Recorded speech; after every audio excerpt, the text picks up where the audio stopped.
नमस्कार, मैं अविनाश कुमार झा। और मैं नीरूपुरी। हम रोज़ की तरह आज भी 4 बजे लेकर के आए हैं आपके लिए फैमिली हैप्पीनेस क्लास। और हर सत्र की शुरुआत हम करेंगे छोटी सी माइंडफुलनेस की एक्टिविटी से। तो आइए आगे बढ़ते हैं। सभी एक आरामदायक स्थिति में बैठ जाएं और हो सके तो अपनी कमर सीधी रखें। जिस प्रकार से आप आरामदायक महसूस करें उस स्थिति में आप बैठें। तो चलिए शुरू करते हैं।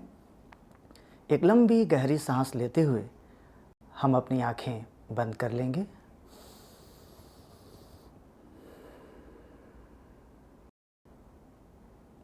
यदि आपको अपनी आंखें बंद करने में असहज महसूस हो रहा हो तो आप अपनी आंखें खुली रखते हुए नीचे की ओर भी देख सकते हैं।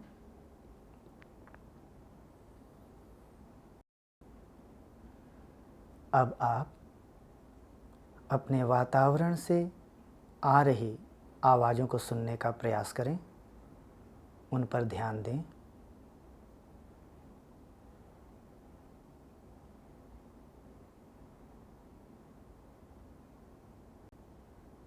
ध्यान दें कौन सी आवाज़ें आ रही हैं, किस ओर से आ रही हैं। आवाज़ें धीमी हैं या तेज हैं, दूर से आ रही हैं या पास से।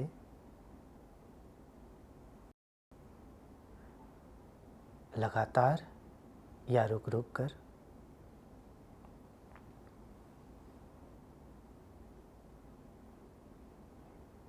अब आप अपना ध्यान अपनी सांसों पर लेकर आएं।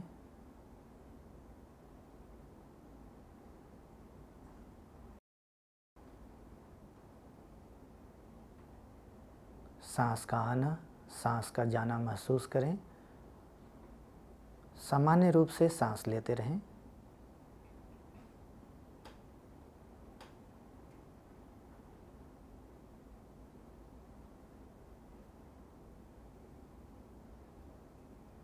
यदि आपका ध्यान भटक गया हो तो बिना किसी दबाव को महसूस किए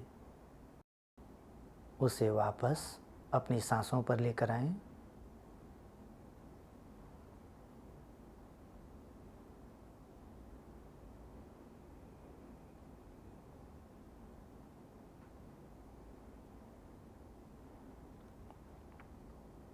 अब आप अपना ध्यान अपनी बैठने की स्थिति पर लाएं और जब सहज महसूस करें अपनी आंखें खोल लें।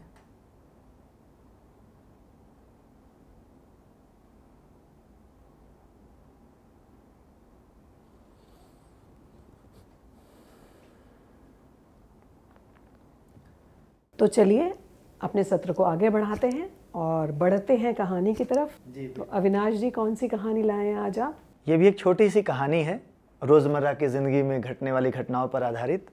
तो कहानी सुनते हैं। सोहन के पिता का अचानक देहांत हो गया और घर में आर्थिक दिक्कतें आई, पैसों की दिक्कत आई। तो सोहन की माँ ने कहा, बेटा ये जो घर में एक सोने का हार है यही एकमात्र निशानी बची है और घर की जो ज़रूरतें हैं उसे पूरा करने के लिए इसे अपने चाचा जी की दुकान पर बेच आओ। चाचा जी उसके जौहरी थे।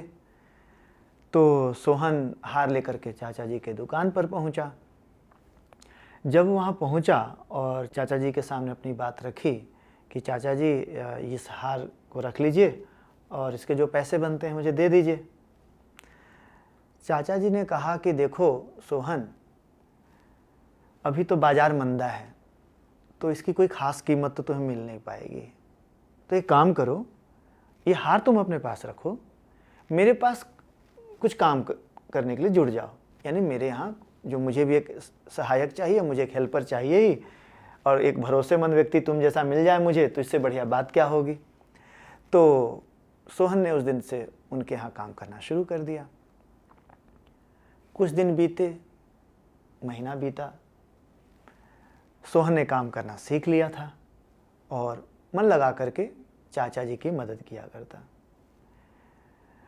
चाचा जी ने एक दिन कहा, ऐसा है सोहन, अब वो हार ले आओ, मार्केट थोड़ा ठीक हो चुका है तो कर लेते हैं वो काम भी, तुम्हें पैसे कुछ दे देते हैं उसके बदले।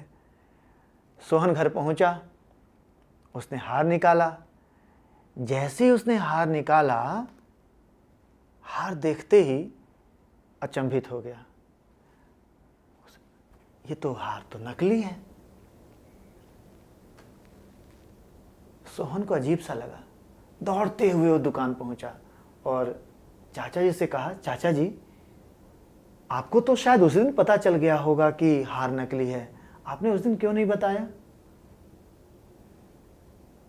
चाचा ने कहा, देखो यदि मैं उस दिन कह देता ना तो शायद तुम ये समझते कि आज हम पर मुसीबत है और चाचा जी हमारी मदद करना नहीं चाहते।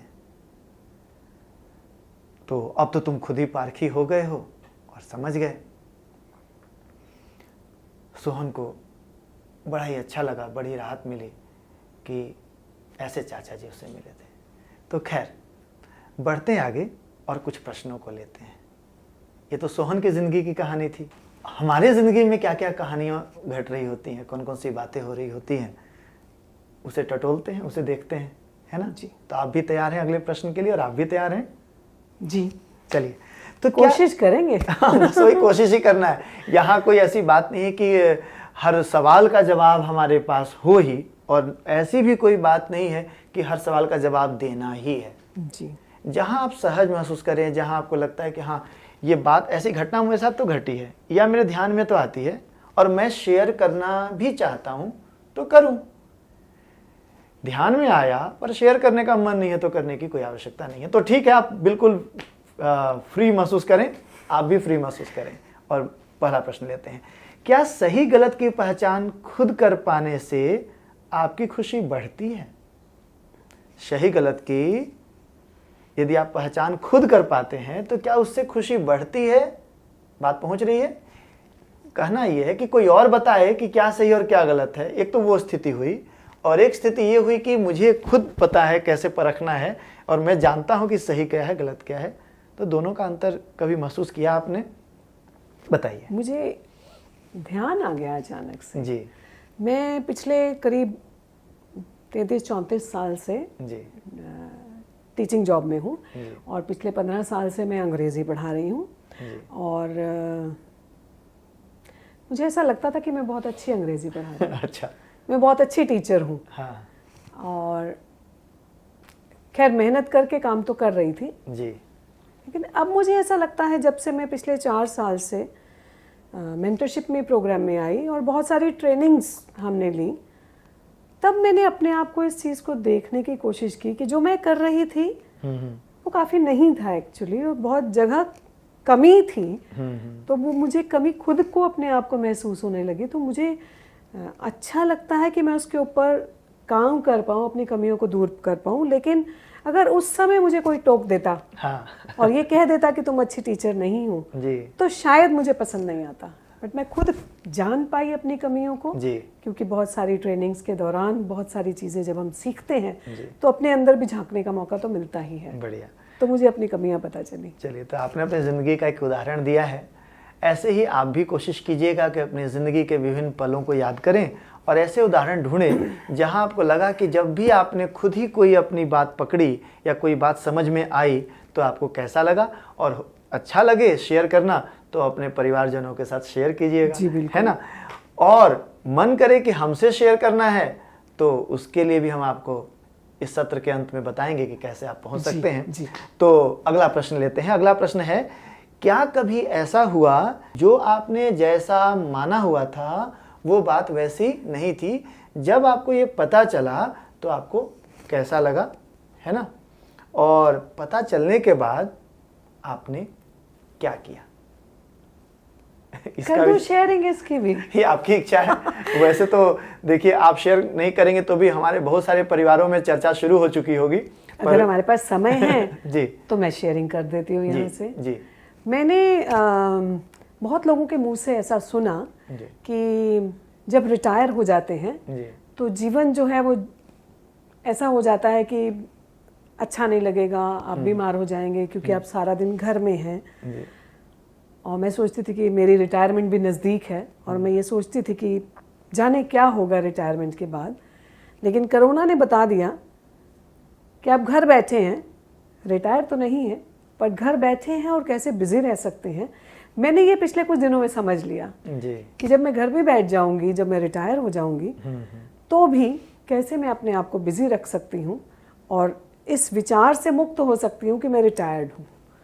तो ज़्यादा इम्पॉर्टेंट ये है कि मैं बिजी रहूँ। यानी कि आपने जो माना हुआ था जी। कि रिटायरमेंट के बाद चीज़ें बहुत कुछ बदल सकती हैं, अब आपको संभावना दिखती है या कुछ अलग तरीके से चीज़ें होती हुई दिख रही हैं। तो प्रश्न मैं आप सभी के लिए फिर से रख देता हूँ, चर्चा करना क्या है कि जब आपको कभी ऐसा पता चला कि जो बात आपने लंबे समय से माना हुआ था वो वैसा नहीं है या वैसा नहीं था, तो पता चलने के बाद आपको कैसा लगा, है ना, और उसके बाद फिर आपने क्या किया। तो इन प्रश्नों पर आप घर पे चर्चा कीजिए, खूब बातें कीजिए, परिवार के साथ वक्त बिताइए। तो चलिए अब हम अपने सत्र का समापन करते हैं जी। 2 मिनट के लिए शांत बैठकर। तो आप चाहें तो आंखें बंद रखें या खुली रखें, आपकी इच्छा है। आप 2 मिनट के लिए शांत बैठेंगे और इस सत्र में हमने जो भी किया, आपके जो भी विचार और भावनाएं आए, उनके ऊपर मनन करेंगे। जी।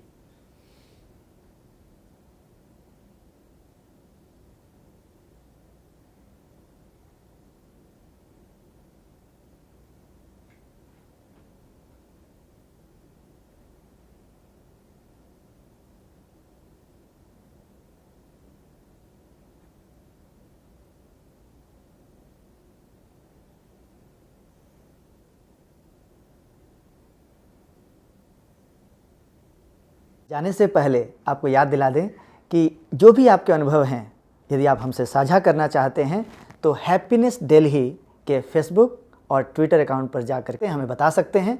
साथ ही यदि कुछ और जानने की इच्छा हो दिल्ली के हैप्पीनेस क्लास के बारे में, तो उसके लिए आप हमारा एक ब्लॉग है जिस पर आप पहुंच सकते हैं, happinessdelhi.blogspot.com। यहाँ पहुँचें, आपको बहुत सारी सामग्री मिलेगी, पढ़ें और आगे बढ़ें। नमस्कार, फिर मुलाकात होगी।